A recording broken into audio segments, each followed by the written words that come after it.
ጥያቄ ያለ ይቀጥል።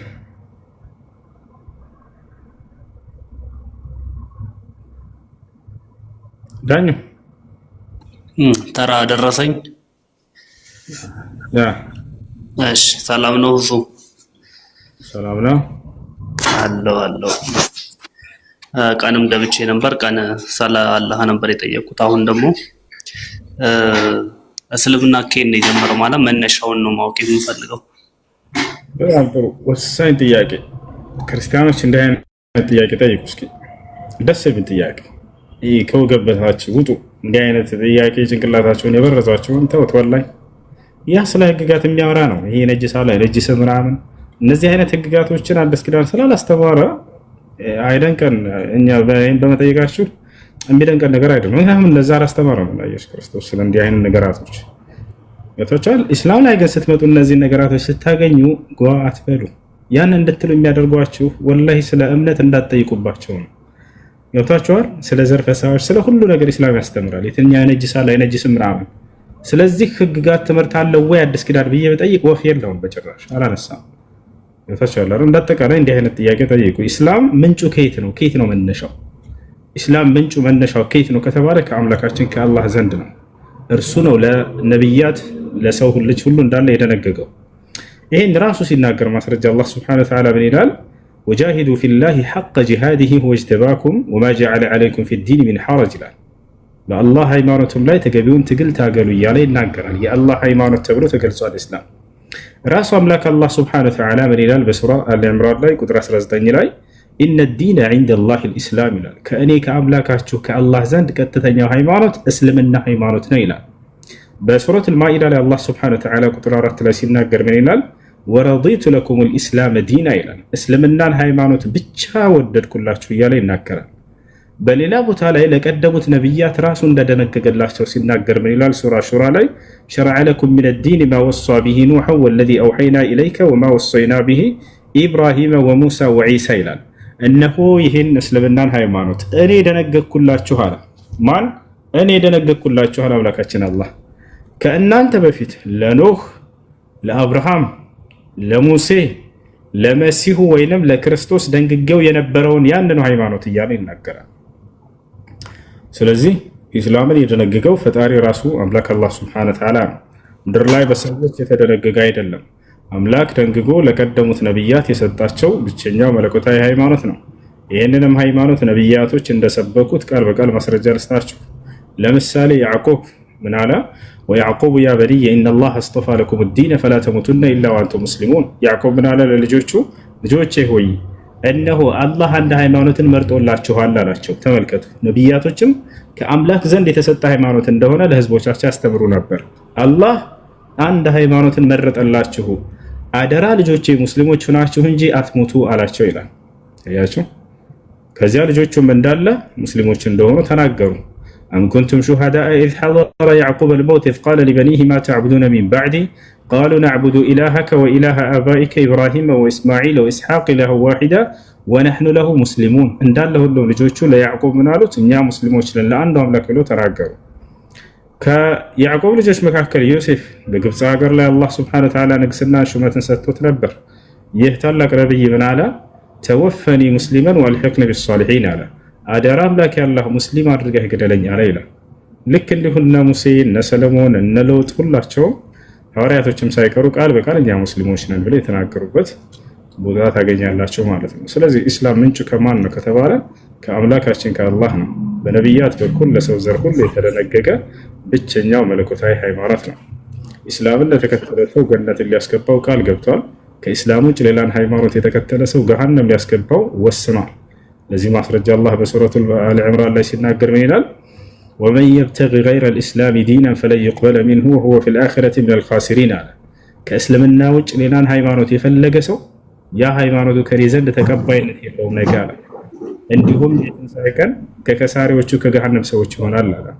ሙስሊም ለሆነስ አለዚነ አመኑ ቢአያቲና ወካኑ ሙስሊሚን እድኹሉል ጀና አለ። እነዚያ ሙስሊም የሆኑትን ገነትን ግቡ ነው የምላቸው እያለ ይናገራል። ነቢዩ ሰለላሁ ዐለይሂ ወሰለም ሲናገሩ ምን አሉ?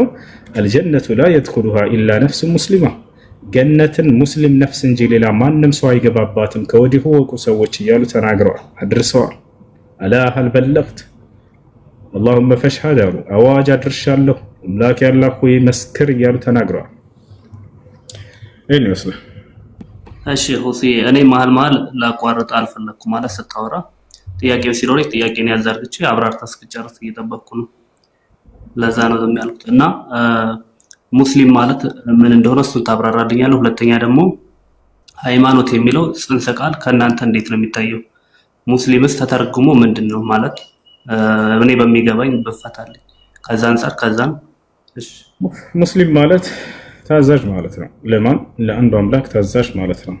አምላኩን የሚታዘዝ እና እርሱን በብቸኝነት የሚገዛ ሙስሊም ተብሎ ይገለጻል። ወነሕኑ ለሁ ሙስሊሙን አሉ የያዕቁብ ልጆች እኛ ለአንዱ አምላክ ታዛዦች ነን አሉ። ሙሴ ለህዝቦቹ ምን አላቸው? ወቃለ ሙሳ ሊቀውሚሂ ኢንኩንቱም አመንቱም ቢላህ ፈዐለይሂ ተወከሉ ኢንኩንቱም ሙስሊሚን አላቸው። ህዝቦች ሆይ በአንድ በአላህ የምታምኑ እንደሆናችሁና ለእርሱ ብቻ ታዛዦች ወይም ሙስሊሞች እንደሆናችሁ በእርሱ ላይ ተመኩ አላቸው ይላል። ስለዚህ ሙስሊም ማለት ያ ነው። አንድና ብቸኛ ለሆነው አምላክ ታዛዥ የሆነ እርሱን በብቸኝነት የሚገዛ ማለት ነው ሙስሊም ማለት። ኢስላም ብሎ ማለት ለዚያ ለአንዱ አምላክ ታዛዥ መሆን ማለት ነው። አልኢስቲስላሙ ሊላህ ለአላህ ታዛዥ መሆን። ያ የሚታዘዘው አካል ደግሞ ምን ተብሎ ይጠራል? ሙስሊም ተብሎ ይጠራል ማለት ነው። እሺ ሃይማኖት የሚለውን እሱንም አብራራልኝና ሌላ አንድ ጥያቄ ጠይቄ ሰዓትን አልወስድም። ሃይማኖት አምላክ በነቢያት በኩል እንድናምንበት ዘንድ የመረጠውና የደነገገው የሆነ መንገድ ማለት ነው። ያም ዲን ተብሎ ይጠራል። ኩል ማ የዲኑ ቢሂ ልኢንሳን ሊረቢህ ሱብሓነሁ ወተዓላ የሰው ልጅ ለጌታው ለአምላክ የሚያምንበት የሆነ ከእርሱ ዘንድ የታዘዘበት መንገድ የሃይማኖት ይባላል። እርሱም ኢስላም የሚባለውን ብቻ ነው ለሰው ልጆች የደነገገው። ይህን ሲናገር አላህ ኢነ ዲነ ዒንደላሂ ልኢስላም አለ። ከእኔ ከአምላካቸው ዘንድ ቀጥተኛው ሃይማኖት ኢስላም ነው እያለ ይናገራል። እሺ አንድ ጥያቄ ደግሞ አላህ ለምሳሌ እኔ አምላክ ነኝ አሊያም ደግሞ አምላክ እንደሆነ ቃል በቃል አላህ ተብሎ አምላክ ተብሎ ቃል በቃል አለ ማለት የለም ሲሉኝ ሌላ ልጆች ስለሰማሁ ብታሳየኝ ደስ ይለኛል። መዝገብ ይዣለሁ እጽፋለሁ። ያለው ምዕራፍ 20 ቁጥር 14 ላይ አላህ ሱብሓነሁ ወተዓላ ይናገራል። እዚያ ላይ ስንት? ምዕራፍ 20 ቁጥር 14 ምን መጽሐፍ ላይ? ሱራ ጣሃ ምዕራፍ 20 ቁጥር 14 ላይ እኔ አላህ ነኝ ከእኔ በስተቀር ሌላ ማንም አምላክ የለም እኔንም በብቸኝነት ተገዛኝ እያለ ይናገራል። እሺ ቴንክ ዩ። በቃ ከአንተ ሀሳብ ላይ ምንም ማለት አልፈልግም። አንተም እንድጠይቀኝ ለ5 ደቂቃ ያክል ወይ ለ10 ደቂቃ ያክል ሰጥቻለሁ። ጠይቀኝ። በቃ ይሄንኑ መልሰን እንጠይቅ፣ ሌላ አይደለም። ቀጥታ የጠየቀውን ጥያቄ አንደኛ ስለ ሃይማኖት፣ ሁለተኛ ደግሞ አምላክ አምልኩኝ ብሏል ወይ የሚለውን እንቀጥል። እሺ በመጽሐፍ ቅዱስ ላይ እግዚአብሔር ክርስቲያን ሆኖ ብሎ ያዘዘ በመጽሐፍ ቅዱስ ላይ እግዚአብሔር ክርስቲያን ሆኖ ብሎ ያዘዘበት ጥቅስ አለ? በቆሮንቶስ ምዕራፍ 1 ላይ የቆሮንቶስ ቤተክርስቲያን ሐዋርያ ሥራ ላይ አለ። እግዚአብሔር የተጠመቁ ክርስቲያን ሆኑ ይላል። እግዚአብሔር ክርስቲያን ሆኖ ብሎ ያዘዘበት ቦታ አለ መጽሐፍ ቅዱስ ላይ? ሆኖ ቃል በቃል ነው? ልክ ለምሳሌ በቁርአን ላይ አደራ ሙስሊም ያዘዘ ሃይማኖቱን ራሱ ደንግጎ እንደሰጠን ይታለና ልክ እንዲሁ ክርስቲያን ሆኖ ብሎ ያዘዘበት ቦታ አለ በነብያት በኩል። ኦኬ ቃል በቃል ከሆነ የለም፣ ግን ሲጠመቁ ክርስቲያን እንደሆኑ አለ በሐዋርያት ሥራ ላይ ማለት ነው። ነብያቶች ከክርስቶስ በፊት በርካታ ነብያት እነዚያ ነብያት ህዝቦቻቸውን ክርስቲያን ሆኑ ብለው አዘው ያውቃሉ? ያ ክርስቲያን ማለት የኛ ጋር ይፋታል እንዳልኩ መምሰል ክርስቶስን መምሰል ማለት ነው። እንደ ሃይማኖት ደረጃ ማለት ነው። ክርስቶስን ስለመከተል ሳይሆን አንድ ነብዩ መሐመድ አስተምሮት ነው። በእኛ ሲፈታ አስተምሮት ማለት ነው። አሁን ሃይማኖት በሃይማኖት ደረጃ አስተምሮቱ አለ። ለምሳሌ ስለ ኢስላም ያንን አስተምህሮቱ የእስልምና መሰረቶች ምን ናቸው ምናምን የሚለውን ሁሉም አለ። እሱ ሳይሆን እያልኩኝ ያለሁት በሃይማኖት ደረጃ ክርስቲያን ሁኑ ብለው ሰብከው ነበር ነብያቶች ህዝቦቻቸውን። ያው እግዚአብሔርን መምሰል አይደል? ያው ክርስቶስን መምሰል ብለን እኛ የምናምነው እግዚአብሔርን መምሰል ብለን ነው የምናምነው። ያንን መምሰል በኑሯቸው ውስጥ ምሳሉ እያሉ ሰብከዋል። በሃይማኖት ደረጃ ከክርስቶስ በፊት ነብያቶች ነብያቶች አሉ፣ እነ ሙሴ ሌሎችም ክርስቲያን ሆኖ ብለው ያዙ ነበር ህዝቦቻቸውን። ልክ እንዲህ በብሉይ ኪዳን ክርስቲያን ያው ሲተረጎም እግዚአብሔርን መምሰል ነውና ከዛ አንፃር አለ ይላል። ክርስቲያን እግዚአብሔርን መምሰል ነው የሚል ትርጓሜ የለም። እንደዛ አይደለም። ክርስቲያን የሚለው ክርስቶስን መምሰል ያው ክርስቲያን መሆን ነው ብለን የምናምነው። ያ ደግሞ እሱም እግዚአብሔር ነው ብለን ስለምናምን ትርጉሙ ምን ማለት ነው ወደ ብለን እንመጣለን። አሁን ከሃይማኖት ደረጃ ነው። ክርስቲያን ክርስቶስ ከሚለው ነው። ክርስቶስ ማለት ትርጉሙን ታውቀዋለህ ዳኙ? ማለት መሲህ ማለት ነው። ምን ማለት ነው መሲህ ማለት? የተቀባ ማለት ነው። አሁን ስለ ቅባት አይደለም ጥያቄያችን። የተቀቡ ነፍ አሉ በብሉይ ኪዳን። ያ ሳይሆን ክርስቲያን የሚለው በሃይማኖት ደረጃ ነብያቶች ተጠቅመውታል ወይ? እኛ ክርስቲያን ነን ብለው ተናገሩ? ቃል በቃል ከሆነ እኮ የለም አልኩ። የለም። ስለዚህ አዲስ ኪዳን አለ አልኩ። አዲስ ኪዳን መጣለን። ስለዚህ ነብያቶች ክርስቲያን ሆኖ አላሉም፣ ወይንም ደግሞ ክርስቲያን ነኝ ብሎ የተናገረ ነብይም የለም። እግዚአብሔርም ክርስቲያን ሆኖ አላለም። እሺ በአዲስ ኪዳን ላይ እንሄድሽ ከነ ጳውሎስ ምናምን ሌላም ሊሆን ይችላል። እነዚህ አካሎች ክርስቲያን ሆኖ ብለው አዘዋል። በቆሮንቶስ ሐዋርያት ሥራ ላይ የተጠመቁም ክርስቲያኖች ሆኑ ይላል። እሺ ክርስቲያኖች ሆኑ። አመጣጡ እንዴት ነው? ክርስቲያን የሚለው ስያሜ አመጣጡ እንዴት ነው? ክርስቲያን ሆኖ ሳይሆን አሁን ከትእዛዝ አንፃር ለክርስቶስ ኢየሱስ ከተሰጠው ስም የተወሰደ ነው። በስጉ ቃል ክርስቲያን የሚለውን ስያሜ የሰየማቸው ወይንም ይህን ስም የሰጣቸው ማን ነበር? አምላክም አይደለም ነብያትም አይደሉም። ይህን ተስማምተናል። ማን ነው ግን ይህን ስም ያወጣው ክርስቲያን የሚለውን ለመጀመሪያ ጊዜ እንደ መጽሐፍ ቅዱስ? ክርስቶስ ነው። ሰው ክርስቶስ እኔ ትሁት ነኝና እናንተም ትሁታኖች ካለው አንፃር ነው። እኔ መምህር ነኝ ስለሚል አይደለም። ከዛ አንፃር ለመጀመሪያ ጊዜ ይሄ ስም የተሰየመው መቼ እንደሆነ ላሳይ። የሐዋርያት ሥራ ምዕራፍ 11 ቁጥር 26 ላይ ደቀ መዛሙርትም ለመጀመሪያ ጊዜ በአንጾኪያ ለአንድ ዓመት ያክል ተሰባሰቡ፣ በዚያም ክርስቲያን ተባሉ ይላል። ለመጀመሪያ ጊዜ ነው። ገብቶሃል አይደለ? ደቀ መዛሙርት ያለው ራሱ እዚያ ክርስቶስ የመረጣቸውን ሐዋርያቶች እንኳን አይደለም። 12ቱ ደቀ መዛሙርት አሉ አይደለ? ከነዚያ ውስጥ አይደለም። ማን ናቸው ከተባለ ጳውሎስና ባርናባስን ነው ከላይ እንዳወዱ እየጠቀሳቸው ያለው። እነዚህም በአንጾኪያ ላይ ነው ለመጀመሪያ ጊዜ ክርስቲያን ተባሉ ይላል። ባዩ አምላክ ራሱ አይደለም። ስለዚህ ክርስቲያን የሚለውን ስያሜ ያወጣው አምላክም አይደለም፣ ነብያትም አይደለም፣ ክርስቶስም አይደለም፣ ሐዋርያቶችም ራሱ አይደለም። በማንቋሸሽ እና በመሳደብ በመተቸት መንገድ ነው ይሄን ስም የሰየሟቸው። እናንተ ክርስቲያን ብለው ጠርተዋቸው ነው። በዚያው ክርስቲያን የሚለውን ተቀብለው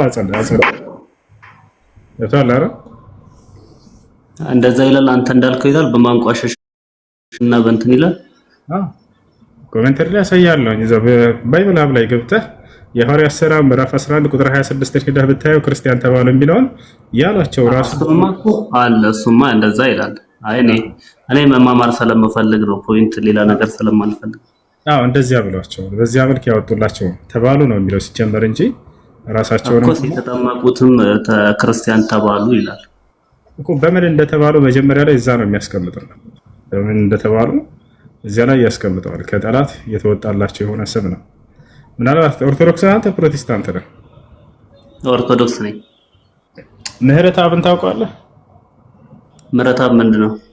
ምህረት አብ አታውቀው? አላውቀውም። ምህረት አብ በቪዲዮ አለው። ምናልባት ሁላችሁም ኦርቶዶክስ ታውቁት ይሆናል። ኢትዮጵያ ይሆናችሁ። ብዙ ሚዲያው ላይ አልከታተልም። ስራ እንትን ለምሳሌ ምን ይላል መሰለህ? እኛ ክርስቲያን አይደለንም ይላል። ክርስቲያን የሚለውን ስም ጠላት ነው ያወጣልን ይላል። ወላሂ በቪዲዮ አለ። እኛ ይህን ስም ጠላት ነው ያወጣልን እያለ ይናገራል። እሱ ያለው ትክክል እንደሆነም እዚህ ጋር ባይብል ሀብ ላይ ገብቼ ከፈለክ ላሳየህ እችላለሁ። ከጠላት የወጣላቸው የሆነ ስያሜ ነው።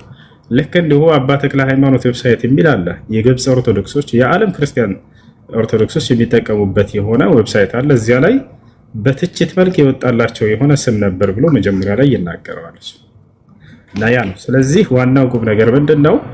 አምላክም ሆነ ነብያትም ይሄን ስም አላወጡትም ነው። ወደ ኢስላም የሚለው ስትመጣ ግን አምላክ ራሱ ነው የደነገገው። ቃል በቃል ሙስሊሞች ሁኑ እያለ ያዘናል። ኖህ ምን አለ በሱራ ዩኑስ ላይ ወኡሚርቱ አን አኩነ ሚነል ሙስሊሚን አለ። እኔ ከሙስሊሞች እንደሆን ታዘዣለሁ አለ። ያው አምላክ ራሱ ነው ያዘዘው። ይታል አይደል? ልክ እንዲሁ ነብያቶች እኛ ሙስሊሞች ነን እያሉ ሲናገሩ ደግሞ ታያለ። ልክ እንዲሁ ልጆቻቸውንም አደራ ልጆቼ ሙስሊሞች ሁኑ እያለ ያዕቆብን ታየዋለህ። ነብያቶች ቃል በቃል እየሰበኩት ይታል አይደል? ይሄን ነው ነብያቶች ያሉትን ትቀበላለህ? ነብያቱ ያለውን በመጽሐፍ ቅዱስ ላይ ያለው ለማለት ፈልገህ ነው? እውነታዎች ካሉ እንቀበላቸዋለን። የትኛው መጽሐፍ ላይ ለምን ጋዜጣ ላይ አይሆንም? አብርሃም እንዲህ ብሏል ከተባለ ያ ነገር እውነት ከሆነ ከቁርአን ጋር ተስማሚ ከሆነ እንቀበለዋለን። ለምን ቡድሂዝም ኢሳይያስ ከነብያቶች ነው የሚል በቁርአን ላይ አልመጣልንም። ስለዚህ ምን መሰለህ አንቀበለውም አንክደውም። ነብዩ ሰለላሁ ዐለይሂ ወሰለም ለዚህ ምን ማድረግ እንዳለብን ራሱ ነግረውናል። ምን አሉ ማለት አሁን በብሉይ ኪዳን ካሉ መጽሐፍቶች ውስጥ የቴቱን ነብያት የምትጠቀመው ማለት የምትቀበሉት ከኛ መጽሐፍ ውስጥ ሆኖ በብሉይ ኪዳን ካሉ መጽሐፍቶች ውስጥ? በጣም ጥሩ አዳምጥሽ። መጽሐፍ ቅዱስ ላይ ያለውን ለሶስት ከፍለን ነው የምናየው። ለሶስት ከፍለን ነው የምናየው። አንደኛ በውስጡ ያሉ እውነታዎች አሉ። እነዚያን እውነታዎች እናረጋግጣቸዋለን። ለዚህም ነው አላህ በቁርአን ላይ ሙሰድቀን ሊማ በይነ የደይህ እያለ የሚናገረው። ያለፉትን መጽሐፍ እናረጋግጥ እያለ ይናገራል። በውስጡ ያሉ እውነታዎችን እናረጋግጣቸዋለን። አንደኛ እሱ ነው። ሁለተኛ በውስጡ ያሉ ስህተት ናቸው ተብሎ የተገለጹልንን በቁርአን ላይ እነዛን ደግሞ ስህተት ናቸው ብለን አንቀበላቸውም። ሶስተኛ ደግሞ ቁርአን ስህተት ናቸው እውነት ናቸውም ብሎ አላረጋገጣቸውም። እነዚያን ደግሞ ዝም ብለን እናልፋቸዋለን።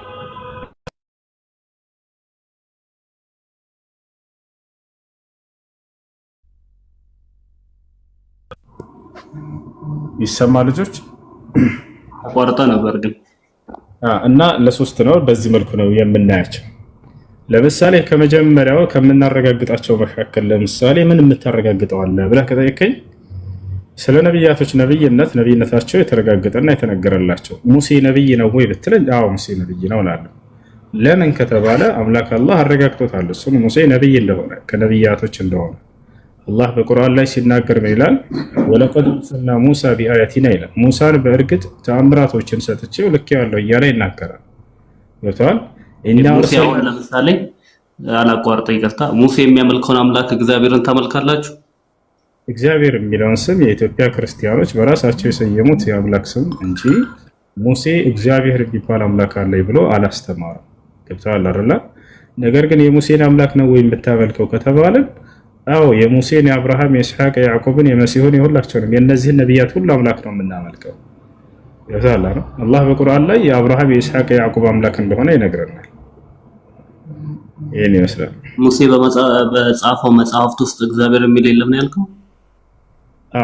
እግዚአብሔር የሚል በኢትዮጵያ በአማርኛ ሲተረጉሙላቸው ያስቀመጡት ስም እንጂ ሙሴ እግዚአብሔር የሚል ስም አላስተማረም።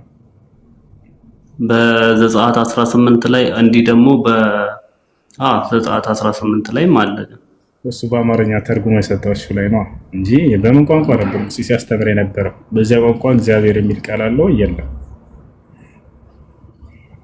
ኦኬ ዕብራይስጡ ላይ ማለት ነው። ያ አይ ነው እሱ ላይ ብዙ ምንትኑ የለኝም። በዕብራይስጡ ላይ እግዚአብሔር የሚል ቃል የለም። አማርኛ ላይ ነው።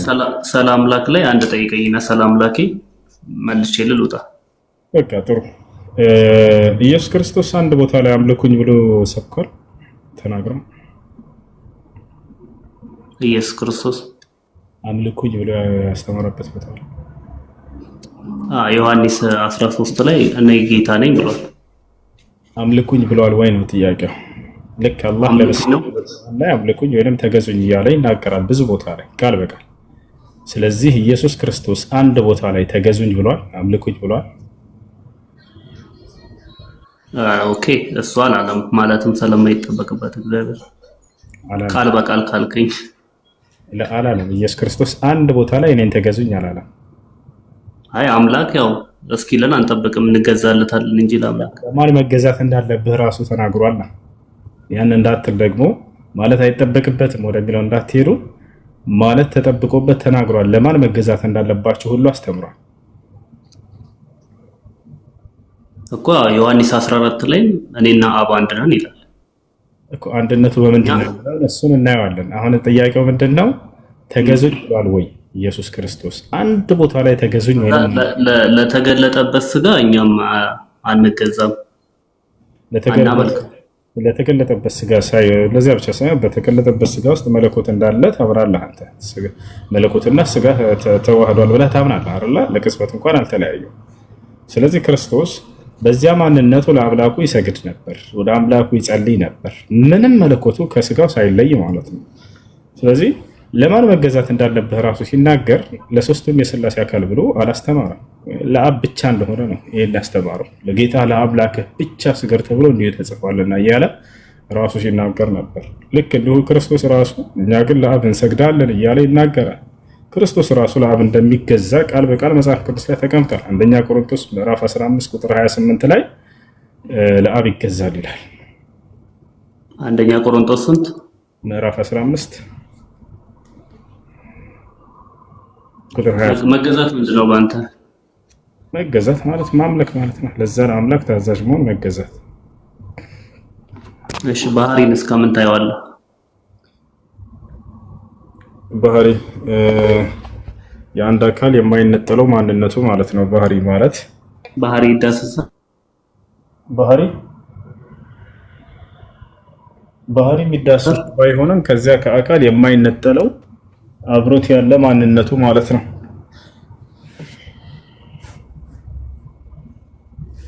እሺ ወይ ስልክ ገብቶብኝ ነው መጣዋል። እሺ እስከዛ ሌላ ክርስቲያን ካለ መቀጠል ይችላል። በረከት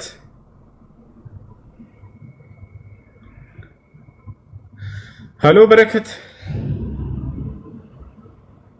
ሄሎ ሄሎ። እሺ መግባት የሚፈልግ ክርስቲያን ካለ 3 ቁጥር ይጻፍ። አይሰማም? እኔ ተቋርጫለሁ። ይሰማል። አሁን መቀጠል ትችላለህ። ኦኬ እሺ። ያ እኛ አሁን አንድ አምላክ አለ ብለን እናምናለን። በዛው የአምላክ መገለጫው ነው ብለን ነው ዘጸአት ምዕራፍ 18 ላይ ለአብርሃም በድንኳኑ ደጃፍ እንደተገለጠለት ያ መገለጫው በሶስት ሰዎች ተገለጠለት። ግን አንዱ እግዚአብሔር ነው በዛ በሶስት ሰዎች ውስጥ የተገለጠው ብለን እናምናለን። እሱ የእናንተ እምነት ነው እና እንጂ አዎ አንድ አምላክ ባለቤቶች እንደዛ ብለው ያምኑ። ሙሴ እንደዛ ብለው አምነበት እንደዛ ብለው ያምናል። የመጽሐፍ ባለቤት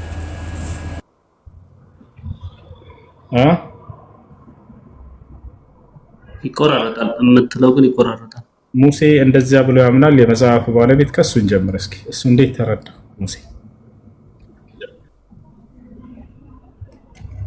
ሙሴ ማለት እኔ እንደዚህ ያምናለሁ ብሎ የመጽሐፉ ባለቤት ሙሴ ነው አይደለ? ከማንም በላይ የሚረዳው ያ ሙሴ መጽሐፉ የተሰጠው እሱ ጌታ ኢየሱስ አብ ወልድ መንፈስ ቅዱስ ብሎ ተረድቶታል።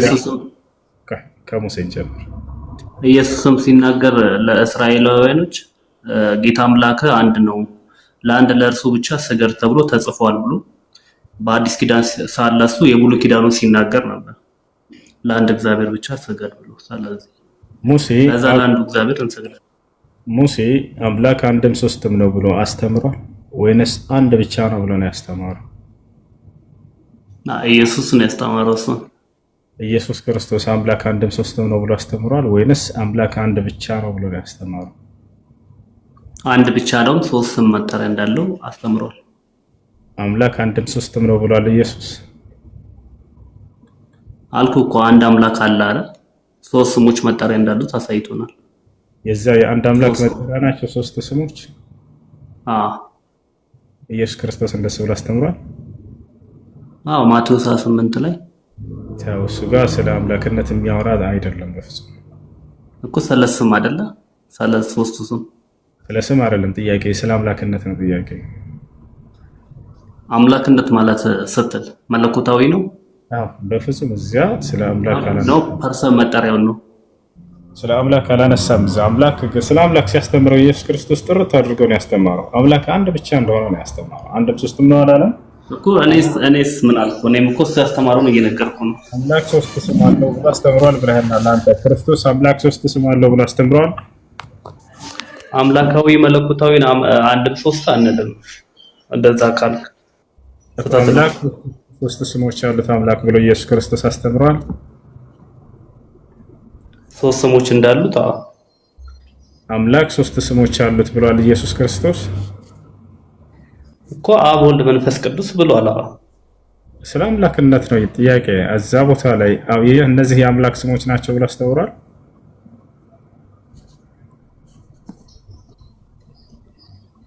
አንድም በሌላም ቦታ እኔና አብ አንድ ነን እያለ ስላስተማረ ቶማስስ አብን አሳይልና ምንድነው ይበቃናል ብሎ ሲለው ለምን አብን ትጠይቀኛለህ እኔና አብ አንድ ነን እያለ ሲያብራራለን ነበር፣ አንድነትን ሲያሳየው ማለት ነው።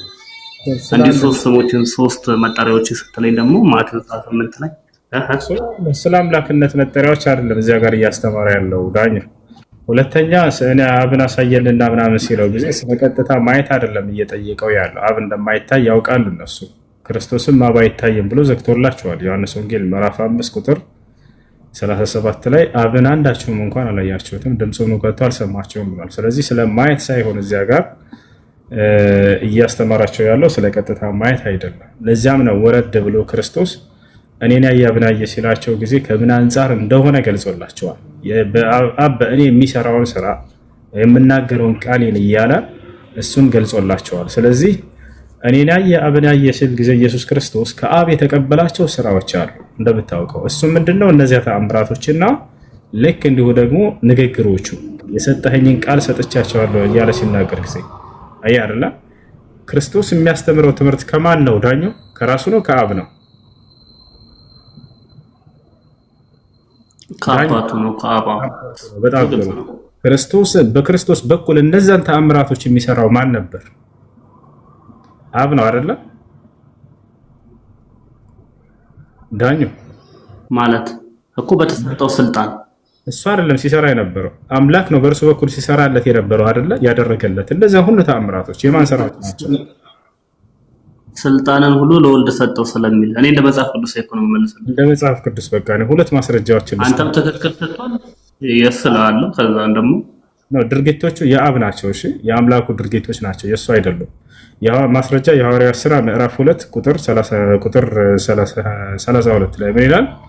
ቁጥር 22 ላይ እግዚአብሔር በኢየሱስ ክርስቶስ በኩል ድንቅና ተአምራትን አደረገለት ብሎ አስቀምጠው። ይህ አድራጊው ማን ነው? እግዚአብሔር ነው። በማን በኩል? በክርስቶስ በኩል። ስለዚህ አብ በእኔ የሚሰራውን ስራ ብታዩ እያለ ይናገራል። ስለዚህ እኔን አብን አየ ሲል ክርስቶስ እነዚህ የምሰራቸውን ስራዎች ተአምራቶች ካያችሁ ልክ አብን እንዳያችሁ ነው፣ እነዚህ የእሱ ስራዎች ናቸውና እያለ እየተናገረ እንጂ ስለሌላ አይደለም የሚናገረው። ገብተዋል? በሌላ በመስቀል ላይ እዛው ጋር እኮ እግዚአብሔር በክርስቶስ ሆኖ ዓለሙን ከራሱ ጋር ያስታርቅ ነበር ይላል። ስለሱም ምን መጣል እኮ ነው እንትን እያልኩ አይደለም። ስለዚህ ኢየሱስ ክርስቶስ እኔን ያየ አብን አየ ሲል ጊዜ ስለቀጥታ ማየት አይደለም። ምክንያቱም አብ አይታይምና አንደኛ እሱ ልትረዳ ይገባል። ሁለተኛ ነገር ከምን አንጻር እንደሆነ አውዱ ላይ እዛው ክርስቶስ አስቀምጦታል። የአብን ስራ ካያችሁ እርሱን እንዳያችሁ ነው እያለ ለሐዋርያቶቹ እያስተማራቸው ነው። ስለዚህ ስለ ቀጥታ ማየት ሳይሆን እያወራ ያለው ተአምራቶቹን ስለማየት ነው። ይሄንስ እሺ ያንተ ፖይንት የቱ ጋር ነው? ጥያቄው ፖይንት አጠራራን ስለማለት ነው። ለአንተ ላነሳቸው ጥያቄዎች እየመለስኩልህ ነው እንጂ አንተ ክርስቶስ ስለ አምላክ ያስተማረው አምላክ አንድ ብቻ እንደሆነ ነው ያስተማረው። አይ እኔና አብ አንድ ነን ብሏል፣ እኔና አብን አየ ብሏል እያልኩ ወደ እነዚያ ጥቅሶች ስትሄድ ጊዜ ከምን አንጻር እንደተናገራቸው እነዚህን ጥቅሶች እኔ እዛው አውዱን መሰረት አድርጌ እየመለስኩልህ ነው። ክርስቶስ የትኛውም ቦታ ላይ ሲያስተምር አምላክ አንድ ብቻ እንደሆነ ነው ያስተማረው። እርሱ የዚያ የአንድ አምላክ መልእክተኛ እንደሆነ ነው ያስተማረው። ክርስቶስ ጭራሽ እንዳውም አምላክ እንዳለው ነው ያስተማረው እንጂ እሱ የአምላክ አጋር እንደሆነ በፍጹም አላስተማረም። ይወጣል አምላክ አለው አይደል? ኢየሱስ ክርስቶስ ኢየሱስ የሚባለው ስም ያው ከተወለደ በኋላ ለዛ ለስጋው እኮ አብም ወልድም መንፈስ ቅዱስም ኢየሱስ ክርስቶስ ስለለበሰው ስጋ አምላክ ነው።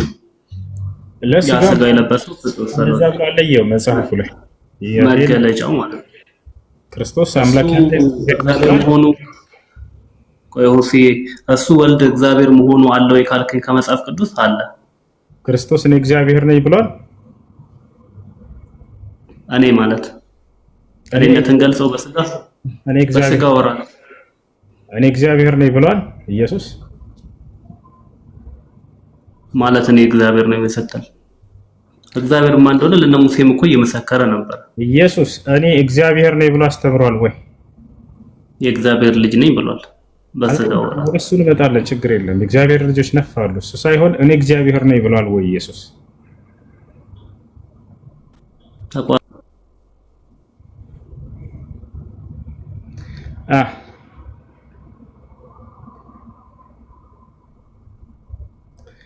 ይሰማል ዳኝ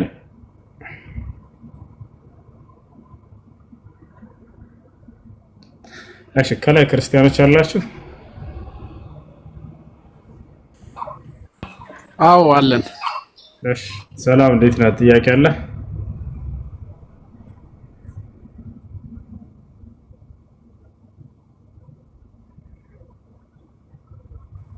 አሰላሙ አለይኩም ወሰላም። አለይኩም ሰላም። እሺ የሆነ ጥያቄ አለ ከላይ?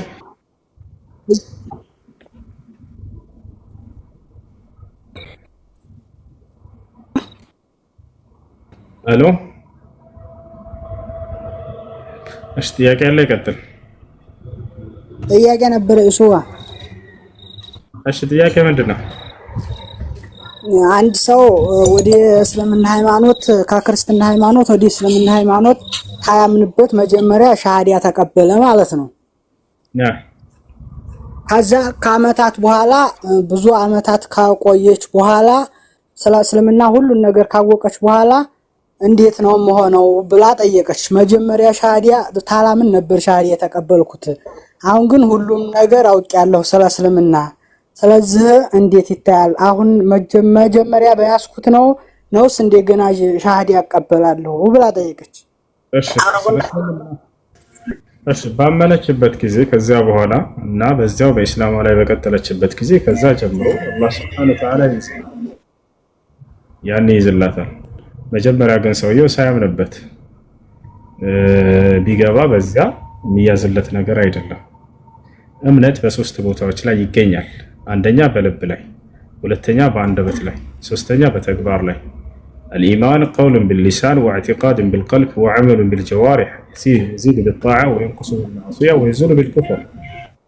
ስለዚህ እምነት የሚገኘው በስንት ቦታ ነው? በሶስት ቦታ ላይ ነው የሚገኘው። አንደኛ በልብ ላይ ነው። አያችሁ፣ ሰውየው ከልቡ ሳያምን ዝም ብሎ በአንደበቱ ቢናገር እሱ እምነት ሊሆነው አይችልም። ገብታችኋል? ያን ስለዚህ ከልቡ ማመን አለበት፣ አምኖ መቀበል አለበት። ይሄን ነገር ያችን ሰለላሁ ዐለይሂ ወሰለም ተጠይቀው ነበር።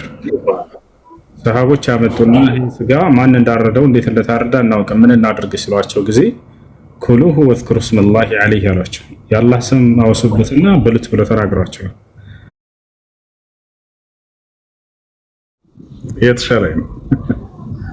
እየተሻለ ነው። አይሰማም? ይሰማል። እየተሻለ ነው። ሰይድ አሊ ነኝ። በነገራችን ላይ ዛሬ ቤት ነበርኩ፣ ሀዋጋ ነበርኩ። ዛሬ አሁን ነው ገና ሰላም ነው አይደል? ማሻአላህ ማሻአላህ። ሰላም አለይኩም። ወላሂ እና አቡበክር ጋር ዛሬ አቡበክርን ማየሁት። ማሻአላህ ሆኗል። ደስ ይላል በጣም። ያው በጣም ደስ ይላል። አልሐምዱሊላህ።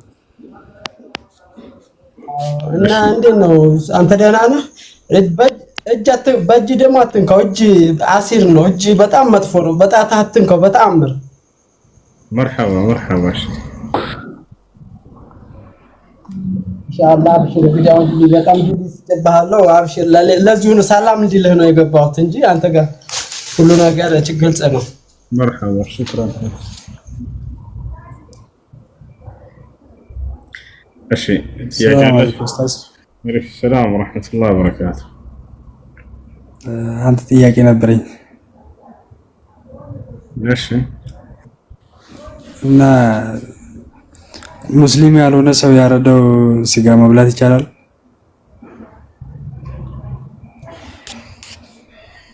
ከአላህ ስም ውጭ በሌላ ስም ካረደ አይሁድ ወይንም ክርስቲያን ከሆኑ ሌላ እምነት ተከታይ ከአላህ ስም ውጭ በሌላ ስም ቢያርዱ አይቻልም። ነገር ግን የአይሁዶችና ክርስቲያኖች በአላህ ስም ወይንም ቢስሚላህ ብለው ቢያርዱ ይፈቀዳል። በዚህ ጊዜ ሀገራችን ላይ ያሉ ክርስቲያኖች የአላህን ስም አይቀበሉም ወይንም ክደዋል።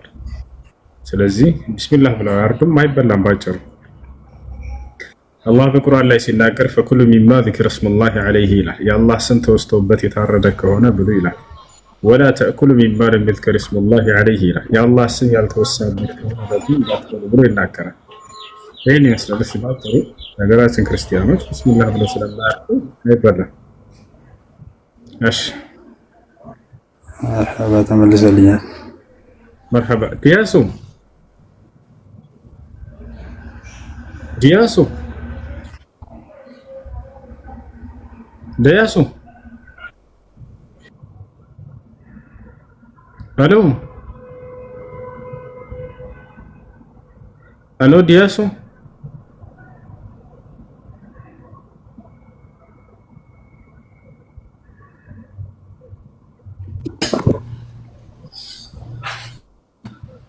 السلام عليكم ورحمة الله وبركاته. وعليكم السلام ورحمة الله وبركاته.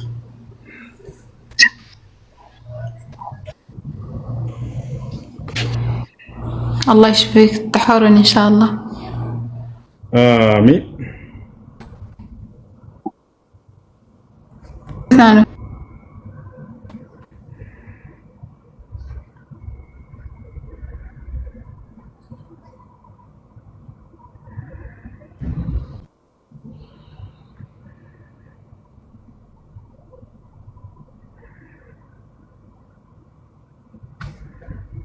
وسوك سلكك وهنا استكاكلو منو اللي جاي؟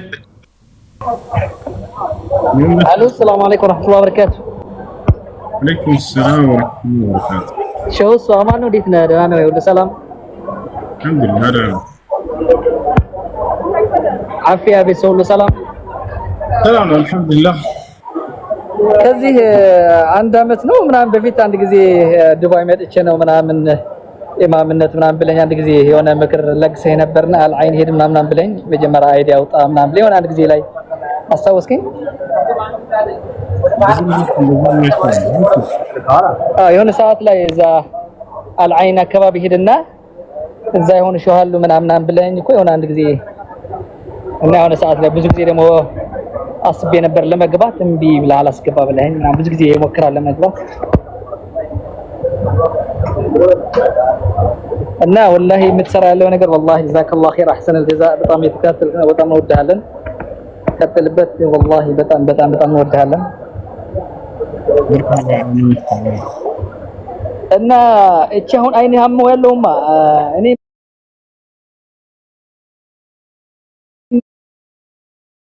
የሆነ ሆስፒታል አለች የሆነች ጠብታ የምትሰጥ ነች።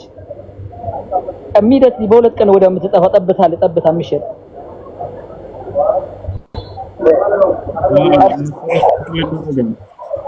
ያረክለት ነው። ኦፕሬሽን ሊደረገው ነው ከሳምንት ምናምን በኋላ ወላሂ። ኦኬ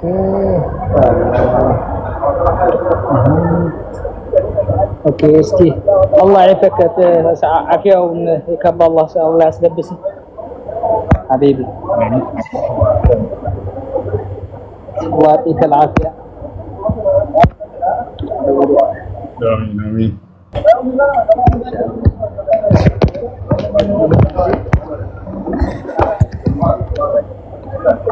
السلام عليكم. وعليكم السلام. እንዴት ነው? ሰላም ነው አልሐምዱሊላህ። አንድ ጥያቄ ነበረኝ። እሺ ሱራውን አላስታውስም፣ ግን አላህ Subhanahu Wa Ta'ala የሆነ ሱራ ላይ እኔስ ምስትስ የለኝ ምናምን የሚል ነገር እንዴት ልጅ እንዳለኝ ያሰባችሁ ምናምን የሚለው እንትን ላይ እሷ ላይ የሆነ ብዥታ ምናምን ነገር ፈጥራብኝ ነበር። ምንም ብዥታ አይፈጥርም። ተጠየቀ አላህ Subhanahu Wa Ta'ala ላይ ሰዎች ዋሹ፣ ያንን እየመለሰላቸው ነው። እሱም ምንድነው ሚስት አለው ብለው ተናገሩ። ገብታችኋል አይደል? አይ ሚስት የለኝም እኔ ብሎ ተናገረ። ያታቻ ለተም ለሚነሱ ጥያቄዎች አላህ መልስ ይሰጣል በቁርአን ላይ። አይሁዶች አባታችን ነው አሉት። አይ እኔ አባታቸው አይደለሁም አላቸው። አይ አባታችሁ አይደለሁም። ሌላም በጣም በርካታ አይ ልጅ ያለው አላህ አሉ። አይ ልጅ የለኝም ብሎ መለሰላቸው። ከዛልክ ልክ እንደውም የሚያድስ ነገር አይደለም። ሚስት አለ ብለው ተናገሩ። አይ የለኝም ብሎ አላህ Subhanahu Wa Ta'ala መለሰ። ከዛ ደግሞ ግንዛቤ ሄዱ። እነዚህ ሰዎች ጥፋታቸው ምን ላይ መሰላቸው? እንደዛ ያለው ወንድ ስለሆነ ነው ብለው ሄዱ። አይደለም ሚስት አለ ስለተባለ ነው የለኝም ያለው፣ ወንድ ስለሆነ ነው ያላችሁት። ከየት ነው ይሄን ትርጓሜ ያመጣችሁት በላቸው። ቀጥታ ይሄን የሚያነሱላችሁ ሰባኪዎች ይፋቻል። ከአንተ በፊት ወንድ ስለሆነ ነው ብሎ የተገነዘበ አንድ ሙፈሲር ስጠኝ በሉት። ከየትም አያመጣም። የትም እንደ ሰማይ ቢወጣ ማለት ነው የትም አይመልሱትም ቢሞቱ። ስለዚህ ቀጥታ እንደዛ ብለው ይሄን የሚሏችሁ ለምንድን ነው? የነሱ አምላካቸው ወንድ ልጅ ስለምን ታመልካላችሁ ስለሚባሉ ነው። ይሄን ጥያቄ መመለስ ያቅታቸው ነው። ምንም ያ ስለሚያሸማቅቃቸው ነው ወንድ ልጅ ማምለካቸው ነው። ይሄን ደግሞ መጽሐፉ ቃል በቃል እኔ ግን ያንተን አምላክ ወንድ ልጅ እንደሆነ ሰጣለሁ ይባላል ቃል በቃል ሉቃስ ወንጌል ምዕራፍ 1 ቁጥር 31 እነሆ ትጸንሻለሽ ወንድ ልጅንም ትወልጃለሽ ስሙንም ኢየሱስ ትይዋለሽ ይላል። ለዚህ ወንድ ልጅ ተብሏል። ልክ እንዲሁ በቁርአንና በሐዲስ ላይ አላህ ወንድ ነው የሚል ቃል አምጣልኝ ይበሉት የለም።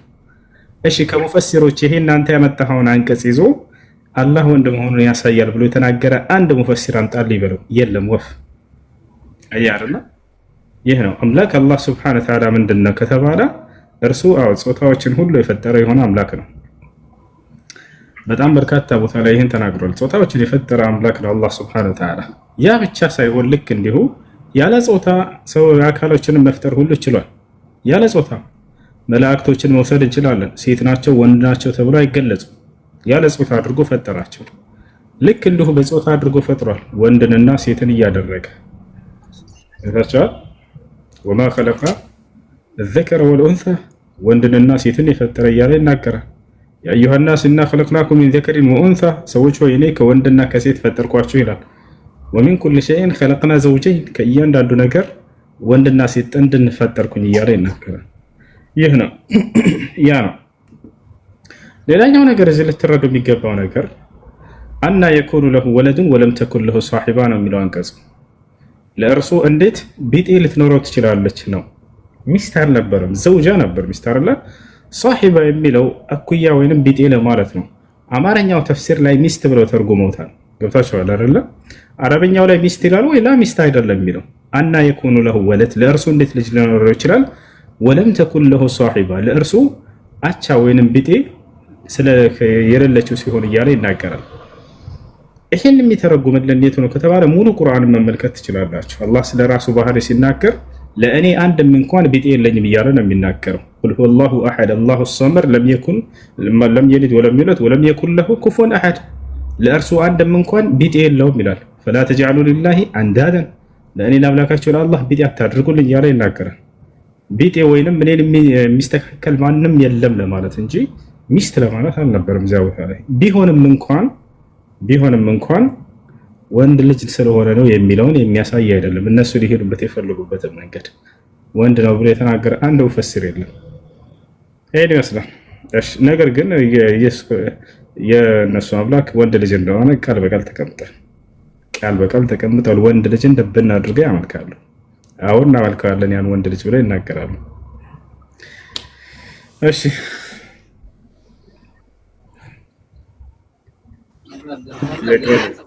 እሺ ሰላም አሰላሙ አለይኩም። ሰላም እንዴት ነሽ? አለን። ጥያቄ ነበረኝ፣ ሁለት ጥያቄዎች ነበረኝ። እሺ ጥያቄሽ ምንድን ነው? አንደኛው አንድ ሙስሊም ያልሆነ ሰው ወደ እስልምና መጥቶ ሻሃዳ ከያዘ በኋላ ሙስሊም ከመሆኑ በፊት የሰራው ወንጀል ሙሉ በሙሉ ይሻርለታል ወይም ደግሞ ይቅር ይባልለታል የሚባል ነገር ሰምቼ ነው። እሱ ቁርአን ላይ አለ ወይም ደግሞ ልክ ነው ወይ? አዎ ቁርአን ላይ አለ፣ ልክ ነው። አላህ Subhanahu Wa Ta'ala ሲናገር በቁርአን ላይ ምን ይላል? قل للذين كفروا إن ينتهوا يغفر لهم ما قد سلف وإن يعودوا فقد مضت سنة الأولين ይላል። ሙሐመድ ሆይ ለነዚያ ለካዱት እንዲህ በላቸው ካሉበት ክህደት ቢቆጠቡ ያለፈው ኃጢአታቸው ሁሉ ይማርላቸዋል እያለ ቃል በቃል ይናገራል። ነብዩ ሰለላሁ ዐለይሂ ወሰለም ሐዲስ ላይ ልክ እንዲሁ ምን አሉ? አልኢስላም የጅቡ ማ ቀብለሁ አሉ። እስልምና ከእርሱ በፊት ያለን ኃጢአት ያስተሰርያል አሉ። ያ ማለት ሰውየው ሲሰልም ያለፈ ኃጢአት ሁሉ ይማራል ማለት ነው። በሌላ ቦታ ላይ ነቢዩ ሰለላሁ ዐለይሂ ወሰለም ምን አሉ? አተውበቱ ተጅቡ ማ ቀብለሃ አሉ። ንስሐ ወይንም ወደ አላህ መመለስ ያለፈን ኃጢአት ሁሉ ያስተሰርያል ያጠፋል ብለው ተናገሩ። ስለዚህ አንድ ሰው ወደ እስልምና ሲገባ ጊዜ ያለፈ ኃጢአቱ ሁሉ ይማርለታል። ምንም ኃጢአት ቢሆን ማለት ነው። ምንም ኃጢአት ቢሆን አንድ ብቻ ሲቀር እሱ ምንድነው? ከሰዎች ጋር ንክኪ ያለው ነገር። ለምሳሌ የሰው ገንዘብ ተበድረሽ ከሆነ አይ ሰልም ያለሁኝና ይሄ ነገር ይቅር ተብሎልኛል አልከፍልህም አይባልም። ያንን መክፈል አለብሽ። ልክ እንዲሁ ሰው የሰረቀው ገንዘብ ካለ አይ የሰረኩት በቃ ሰልም ያለሁና የሰረኩህን አልመልስልህም አይባልም። ያንን ትመልሻለሽ። ከዚያ ውጭ ያሉ ግን በአንቺ የግል ወንጀልሽ የሆኑትን ሁሉ አላህ Subhanahu Wa Ta'ala ይቅርልሻል። ለምሳሌ ጠጥተሽ ከሆነ ይሄ ማንንም አልጎዳሽም፣ ራስሽን ነው የጎዳሽው። ገብቶሻል አይደል? ሌላም ልክ እንዲሁ ከግልሽ ጋር ከአንቺ ጋር ብቻ የተያያዙ ወንጀሎች ካሉ ይማራሉ። ጣዖት አምልከሽ ከሆነ እስከዛሬ ሌላም የተደረጉ ነገራቶች። ነገር ግን የሰው ሐቅ የሰው ገንዘብ ላይ ነገር ከሆነ ያንን ሰውየውን በቃ አንመልስልህም አይባልም። እሱ ልንመልስለት ይገባል። ማለት ይቅርታ ግን ማለት አሁን ለምሳሌ ልጅ ማስወረድ ልክ እንደ ነፍስ ማጥፋት ነው አይደለ? እሱንም አይነት ወንጀልም ቢሆን ጨምሮ ነው። ይህ የግል ወንጀል እንዳለ ይማራሉ ሁላቸው። ይህም በክህደት ላይ ማንኛውም ኃጢአት ያደረገ ሰው ወደ ኢስላም ሲመጣ ጊዜ ያ ኃጢአቱ ይማርለታል እሱንም ጨምሮ።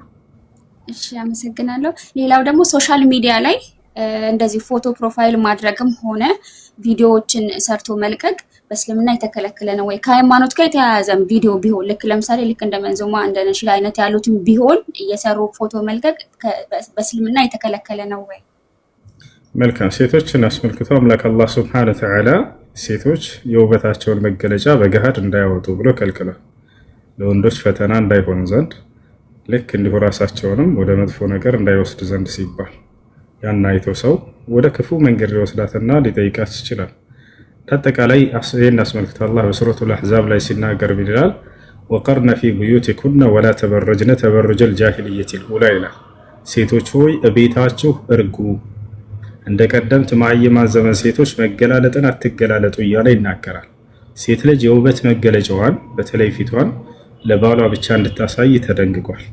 ልክ እንዲሁ ከቤተሰቧ ክፍል እርሷን ማየት የሚፈቀድላቸውንም ቀጥሎ ይገልጻቸዋል። ይህ በሱረት ኑር ላይ ይገኛል። አላህ Subhanahu Wa Ta'ala ይህን አስመልክቶ ምን ይላል? ወላ ዩብዲነ ዚነተሁነ ኢላ ሊቡዑለቲሂነ፣ ሴቶች የውበት መገለጫቸውን ለባላቸው እንጂ እንዳያሳዩ ይላል። ሴት ልጅ የቅሬ ጭልፋ አይደለችም በኢስላም። ያም ማለት ማንም እየመጣ እንደፈለገ የሚሾፋት አይደለችም። ለውድ ባሏ ብቻ የተደረገች ነች። አየሽ? እና የውበት መገለጫዋን ገላልጣ በአደባባይ እንዲህ እንድትወጣ ምናምን እንድትዝረከረክ ኢስላም አይፈቅድላትም። ነገር ግን ለዚያ ሐላል ለሆነ ለተፈቀደላት ባሏ ብቻ ለሱ ብቻ ነው ኢስላም ያዘጋጃት። ወተሻለ አይደል? ወላ ተበረጅነ ምን ይላል? ወየቁል አላህ Subhanahu Wa Ta'ala في سورة النور ወላ يبدين زينتهن إلا لبعولتهن፣ የውበት መገለጫቸውን ለባላቸው እንጂ እንዳያሳዩ አለ። አው አባኢሂነ አው አባኢ ቡዑለቲሂነ አው አብናኢሂነ አው ኢኽዋኒሂነ አው በኒ ኢኽዋኒሂነ አው በኒ አኸዋቲሂነ እያለ ይናገራል።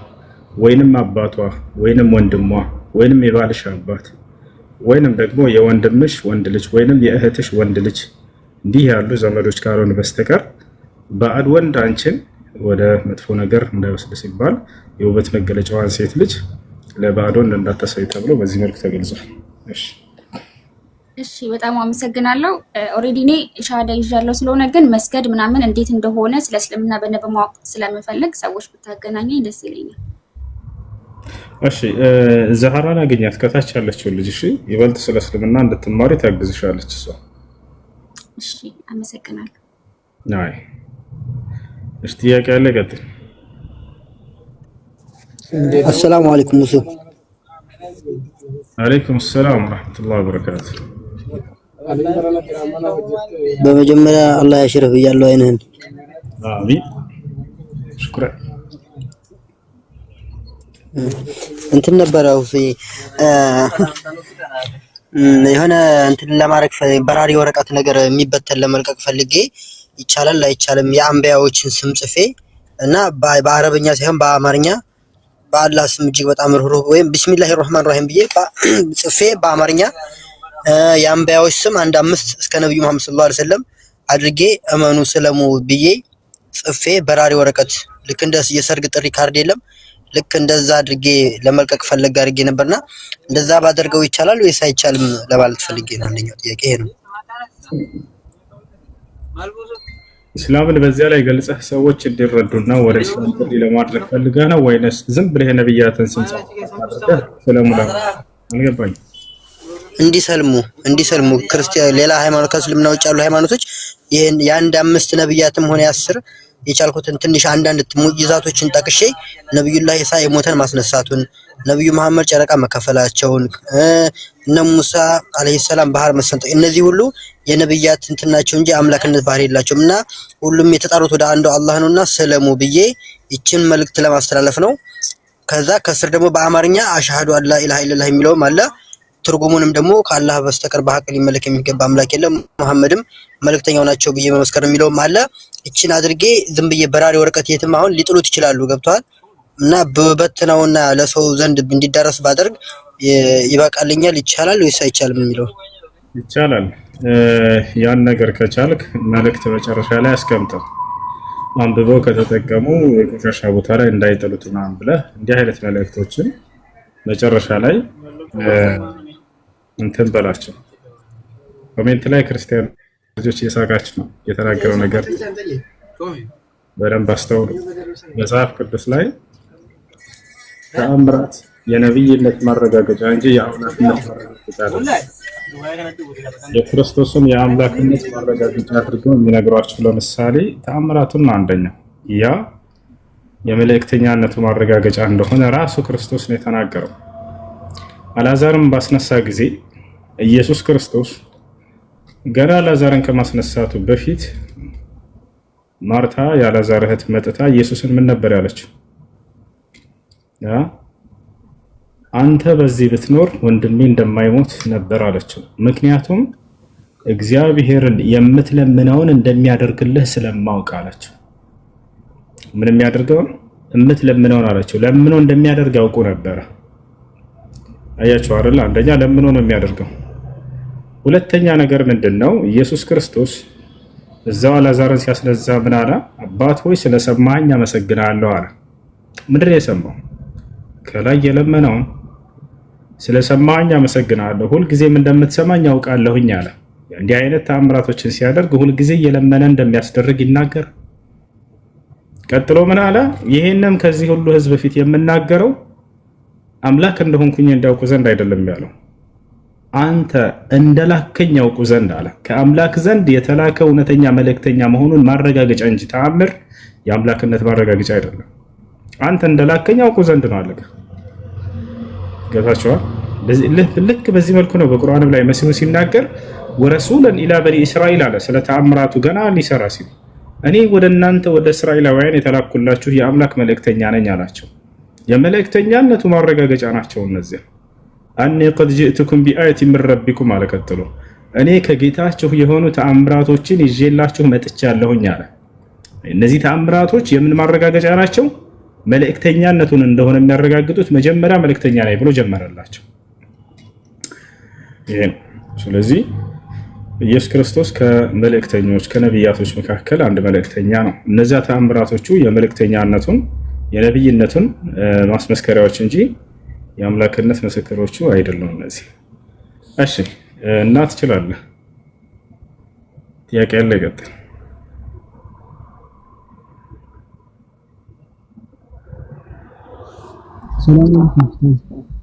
ወአለይኩም ሰላም ወራህመቱላህ። እሺ ጥያቄ በእንትን በሰላት ዙሪያ ተቆረጠ ሰላት አቋረጥከኝ የሚል ሰው ሲያልፍ ማለት እየሰገድኩኝ ያለ ሰው አቋረጠኝ የሚባለው ነገር ከተቋረጠብኝ ምንድነው የማደርገው?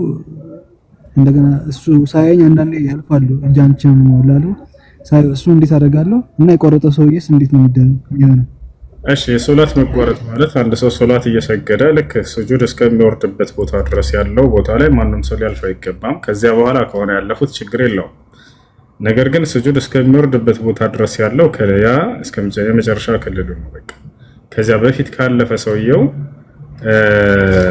ምንድነው ማድረግ ያለበት ከተባለ ከዚያ በፊት ማለፍ የለበትም። በመካከል ከታለፈበት ግን ለሁለት ይከፈላል። አንደኛ ህፃናቶች ከሆኑ፣ ሁለተኛ ትላልቅ ሰዎች ከሆኑ ነው። ህፃናቶች ያ ማለት ለአቅመ አዳም ለአቅመ ሔዋን ያልደረሱ ህፃናቶች ቢያልፉ ሶላቱ አይበላሽም፣ ችግር የለውም። ገብቷቸዋል? ህፃናቶች ቢያልፉ አይበላሽም። ትላልቅ ለአቅመ ሔዋንና ከአቅመ አዳም ያለፉ ከሆኑ ግን እነዚህ ሰዎች ከዚያ በላይ ከሆኑ የዛኔ ሶላቱ ተቋርጧል ይባላል። ተቋርጧል ሲባል ግን ሶላቱ ሙሉ በሙሉ ተበላሽቷል፣ አቋርጦ እንደገና መስገድ አለበት ማለት ነው ወይንስ ምንዳውን ይቀንሰዋል ማለት ነው በሚለው በዑለሞች መካከል ኺላፍ አለ። ግማሽ ዑለሞች ሙሉ በሙሉ ሶላቱን አቋርጦታልና እንደገና መስገድ አለበት፣ ሌሎች ደግሞ አይ ምንዳውን ይቀንሰዋል እንጂ ሙሉ በሙሉ ሶላቱን አያቋርጠውም፣ ስለዚህ በዛው ሶላቱን ይቀጥላል የሚል ነው። እንዳጠቃላይ ከኺላፍ ለመውጣት ሲባል ሶላቱን ይሄ ሰውዬ እንደገና ይጀምርና እንደገና ይስገድ። ያ ሰውዬ ካለፈበትና ከተቋረጠ ማለት ነው። ሊያልፍበት ካለ አንድ ሰው እንድትመልሰው ነብዩ ሰለላሁ ዐለይሂ ወሰለም ትዕዛዝን ሰጥተዋል። አንድ ሰው ሊያልፍባችሁ ካለ እየሰገዳችሁ በእጃችሁ ለመመለስ ሞክሩ ብለው ተናግረዋል። እዚህ ቦታ ላይ ፈኢን አባ ፈቃቲልሁ የሚል ሐዲስን ይዘው አንዳንድ ሰዎች የተሳሳተ ተርጓሚ አንድ ልጅ ተረጎም እዚህ ቲክቶክ ላይ ተመልክቻለሁ። እምቢ ካለ ተጋደለው ብሏል። ስለዚህ ትጋደለዋለህ ምናምን እያለ ፈቃቲልሁ ማለት መጋደል ብቻ አይደለም፣ ታገለው ማለት ነው። ያ ማለት በቻልከው አቅም በእጅህ ለመመለስ ሞክር ማለት ነው። ተጋደለው መጋደል ትችላለህ እያሉ ይፈስራሉ። ሙቃተላ መጋደል ብቻ አይደለም መታገልም ነው። ገብታችኋል? በእጅህ እንድትመልሰው ነብዩ ሰለላሁ ዐለይሂ ወሰለም እሱን እንድትከላከለው ወደ ሶላት አቆርጦብህ እንዳይሄድ እያዘዙ እንጂ ስለ መገዳደል እያወሩ አይደለም እዚህ ሐዲስ ላይ። እሺ ለማንኛውም ያ እሺ ያ እሺ መርሐባ